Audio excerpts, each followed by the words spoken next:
ರಾಷ್ಟ್ರಕವಿ GS ಶಿವರುದ್ರಪ್ಪನವರು ಒಂದು ಕಡೆ ಹೇಳ್ತಾರೆ, ಮನೆ ಮನೆಯಲ್ಲಿ ದೀಪ ಬೆಳಗಿ ಹೊತ್ತು ಹೊತ್ತಿಗೆ ಅನ್ನ ಉಣಿಸಿ ತಂದೆ ಮಗುವ ತಬ್ಬಿದಾಕೆ, ತಂದೆ ಮಗುವ ತಬ್ಬಿದಾಕೆ, ನಿನಗೆ ಬೇರೆ ಹೆಸರು ಬೇಕೆ, ಸ್ತ್ರೀ ಅಂದರೆ ಅಷ್ಟೇ ಸಾಕೆ.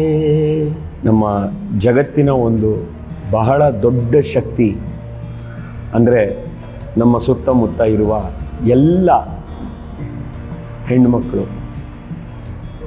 ಮಗಳಾಗಿ, ತಾಯಿಯಾಗಿ, ಸೋದರಿಯಾಗಿ, ಅಜ್ಜಿಯಾಗಿ, ಶಿಕ್ಷಕಿಯಾಗಿ ಎಷ್ಟೋ ಕರ್ತವ್ಯಗಳನ್ನು ನಿಭಾಯಿಸ್ತಾ ಇರ್ತಾರೆ ನಗುಮುಖದಿಂದ.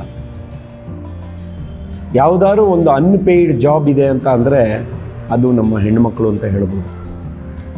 ನಾವು ಮಾಡೋ ಒಂದು ಸಣ್ಣ ಕೆಲಸಕ್ಕೆ ಇಂತಿಷ್ಟು ಬರುತ್ತೆ ಅಂತ ಅಂದಾಗ ಅದನ್ನು ತುಂಬ ಆಸ್ಥೆಯಿಂದ ಮಾಡೋದು, ಅಥವಾ ಏನೂ ಬರಲ್ಲ ಅಂದಾಗ ಅದ್ರ ಬಗ್ಗೆ ತಾತ್ಸಾರ ತೋರಿಸೋದು ಎಲ್ಲರಲ್ಲೂ ಕಾಣಬಹುದಾದ ಒಂದು ಮನಸ್ಥಿತಿ. ಆದರೆ ಹೆಣ್ಮಕ್ಕಳು ದಿನ ಬೆಳಗ್ಗೆ ಎದ್ದು ಇಡೀ ಕುಟುಂಬವನ್ನು ನೋಡ್ಕೊಳ್ತಾ, ಅಡುಗೆ ಮನೆಯನ್ನು ನೋಡ್ಕೊಳ್ತಾ, ಜೊತೆಗೆ ಹೊರಗಡೆ ಕೆಲಸಗಳನ್ನು ಮಾಡ್ತಾ, ಬೇರೆ ಬೇರೆ ಥರದ ಸಾಧನೆಯನ್ನು ಮಾಡ್ತಾ ಮುಂದೆ ಬಂದಿದ್ದಾರೆ.